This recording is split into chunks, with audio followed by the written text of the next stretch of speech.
This podcast features a detailed and spirited confrontation between Charles Duke, an Apollo 16 astronaut and one of the last surviving moonwalkers, and Bart Sibrel, a prominent advocate of the moon landing hoax theory. The conversation covers personal experiences from the Apollo missions, the technical and scientific aspects of the moon landings, controversies raised by moon landing skeptics, and broader historical and political contexts surrounding NASA's lunar program. Charles Duke begins by recounting his journey into the space program, grounded in his early career as an Air Force fighter pilot and his studies at MIT. Duke describes the astronaut selection process in the mid-1960s and the extensive training regimen, particularly focusing on geology, which was critical given NASA's goal to collect lunar samples. He explains how he and fellow astronauts maintained close ties with the engineering and science teams, including interactions with Wernher von Braun and his staff, overseeing the development of the Saturn V rocket. Duke offers a vivid account of his role as Capcom during Apollo 11, the first lunar landing mission, explaining the critical communication responsibilities and the tension during the final moments of descent when Neil Armstrong's fuel reserves approached their limit. He also shares his memories of his own mission, Apollo 16, describing the launch, the lunar orbit insertion, and the experience of landing and walking on the moon. Duke recalls the use of the lunar rover to explore the moon's surface and discusses the logistics of sample collection and the challenges of low gravity. Bart Sibrel presents his deep skepticism about the authenticity of the Apollo moon landings. He contends that the lunar missions were elaborate Cold War propaganda staged to demonstrate American technological superiority over the Soviet Union. Sibrel introduces a central piece of his argument, a deathbed confession from a former Air Force Chief of Security, Cyrus Eugene Akers, who allegedly admitted to participating in faking the Apollo 11 footage filmed at Cannon Air Force Base. According to Sibrel, Akers also confessed to a homicide intended to silence a potential whistleblower aware of the fraud.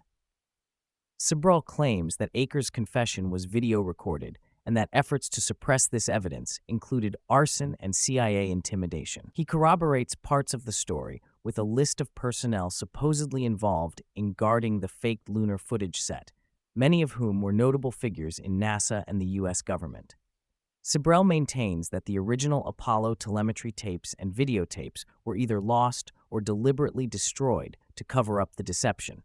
A significant portion of the podcast focuses on technical discussions around the feasibility of the Apollo missions, the physics involved, and the evidence supporting or contradicting the moon landings.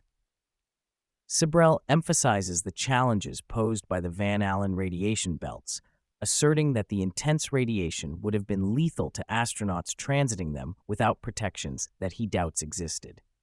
He points to NASA's own statements and more recent astronaut testimonies, acknowledging that the technological challenges of safe passage through these belts remain unresolved. Duke counters by explaining the actual mission profiles, the speed at which spacecraft traveled through the radiation belts, and the dosimeters employed to monitor radiation exposure.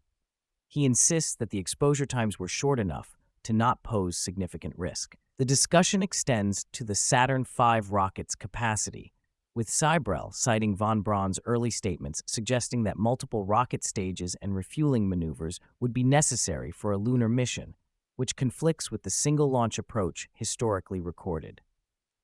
Sibrel also references Elon Musk and contemporary rocket scientists who, according to him, confirm the difficulty of leaving Earth orbit without multiple launches and refueling, implying inconsistency with the Apollo-era mission's reported achievements. The authenticity of Apollo visual evidence is debated extensively. Sibrel highlights anomalies in the shadows of lunar surface photographs, arguing that inconsistent shadow directions suggest artificial lighting and studio setups rather than the single light source, the sun, that should dominate the lunar environment. He also challenges the legitimacy of moon rocks displayed worldwide, citing a case where a sample given to the Prime Minister of the Netherlands was allegedly tested and found to be petrified wood, suggesting fabrication. Duke defends the authenticity of lunar samples, noting their unique properties and confirming that they have been studied extensively, including at universities. He explains the limitations of lighting effects and photographic perspective, supported by expert testimonies and analogies to earthbound photography to rationalize the shadow orientations on lunar photos. Sibrel presents rare footage purportedly showing Apollo astronauts faking their position halfway to the moon using camera tricks and fabricated space vistas within the spacecraft, with a mysterious voice prompting Neil Armstrong to talk during the supposed radio delay, suggesting staged radio communication. Duke reacts with confusion and surprise, but firmly maintains the missions were genuine. Both guests muse on the broader historical circumstance of the late 1960s, immersed in Cold War paranoia, government deception, and public distrust. Sibrel argues that given the era's notorious government conspiracies, like the JFK assassination, Operation Northwoods, and MKUltra, it is plausible that a moon landing hoax was orchestrated. He points to the high mortality rate among Apollo astronauts and contractors as suspicious.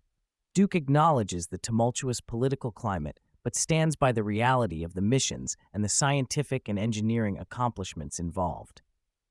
He emphasizes the overwhelming scope of the Apollo program and the number of people involved as evidence that a conspiracy of this magnitude would be nearly impossible to maintain.